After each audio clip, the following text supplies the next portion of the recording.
So here, let's just quickly read the question. It says an environmentalist group collects a liter of water, a certain amount of water, from each of the 45 random locations along a stream.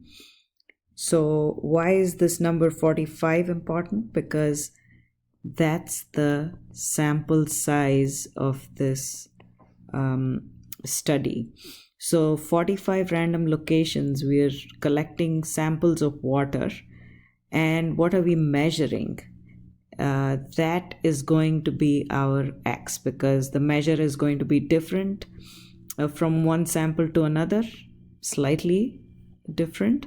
So the amount of dissolved oxygen is our measurement.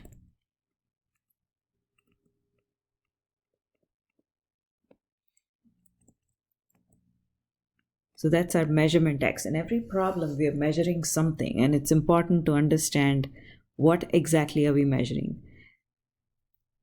The mean is 4.62 milligrams. So what do we mean by the mean? Remember, there are two means, mu and X bar.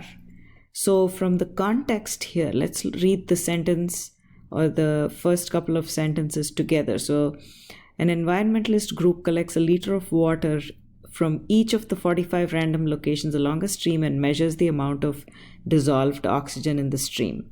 So that is the previous sentence. And then the following sentence says the mean is 4.62 milligrams. So from the context, we can kind of assume, it's pretty clear from the language that 4.62 milligrams is coming from the sample. So it is X bar. Clearly, we're talking about the sample, and then we say the mean is. So we're referring to the sample from the previous sentence. Is there strong evidence that the stream has a mean oxygen content of less than 5 milligrams per liter? So the minute you see the word evidence, find evidence, is it true that? We know it is going to be a hypothesis test.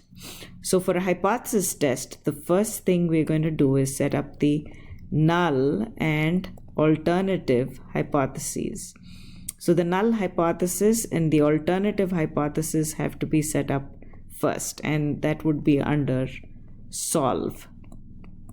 All the work we are doing is under solve. We are not looking at the 4-step process right now. We are just looking at the solve part of it. Basically the outline. So here, what we are trying to prove is that the mean oxygen content is less than, and where is this less than coming from? From the question, 5 mg per liter. Make sure you're writing units because the sentence has to make sense. So if mu is less than 5 mg is the mg per liter is the alternative hypothesis, then the null hypothesis has to start exactly the same way, except that instead of less than, it is always equal to. And then, of course, the same number, 5 mg per liter. Now that we've set up the null and alternative hypothesis, remember that the number here is equal to mu naught, mu O. Now, once this is done, we've got everything we need to figure out the X bar. So we know what the standardized value of the X bar. So we know that X bar is equal to 4.62 mg per liter. How do we find the Z value of it? That is equal to X bar minus mu naught divided by sigma over radical n. Just make sure you have parentheses, so when you enter it into your calculator, you will not make a mistake. So X bar is 4.62 minus mu naught, comes from the null hypothesis and the alternative hypothesis, 5 mg, I don't need to write units, divided by sigma And just make sure sigma is given to us here, because it says that the amount of dissolved oxygen is normally distributed with standard deviation of 0.92. Even if sigma equal to is not given, you should still be able to figure that out, because it says it's generally normally distributed with standard deviation. So sigma is 0.92 mg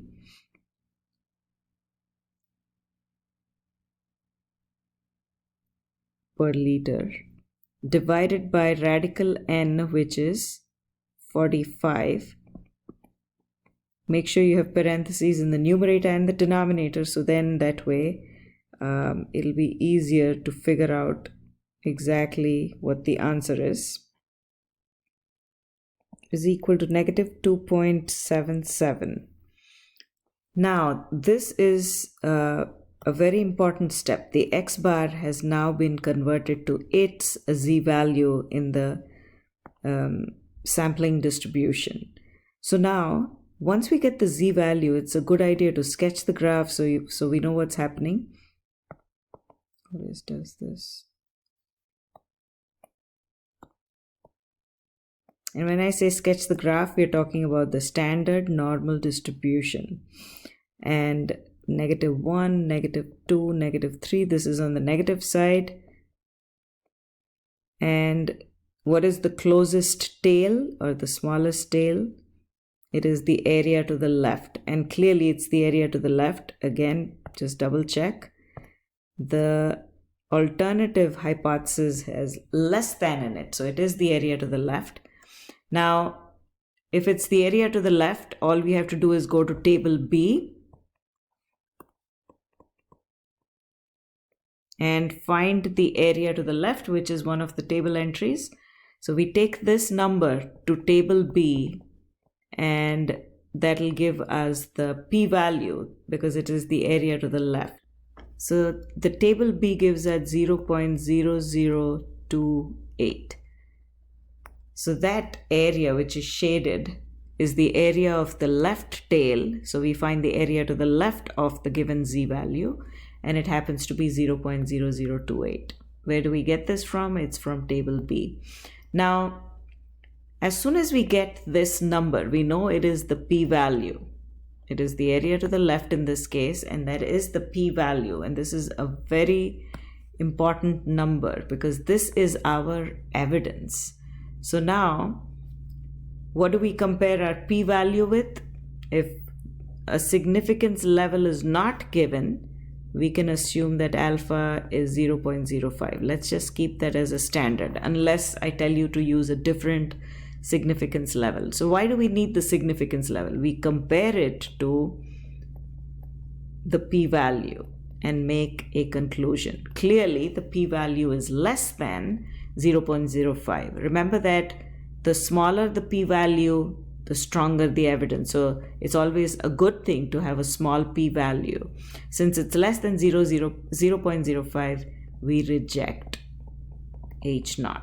Rejecting H0 would be like saying that we have, in this case, I could say strong evidence because it's a very small number. So strong or very strong depends on how small the number is. Remember, the p-value has to be small. That's when you can call it strong. So it has to be smaller than 0.05, at least that.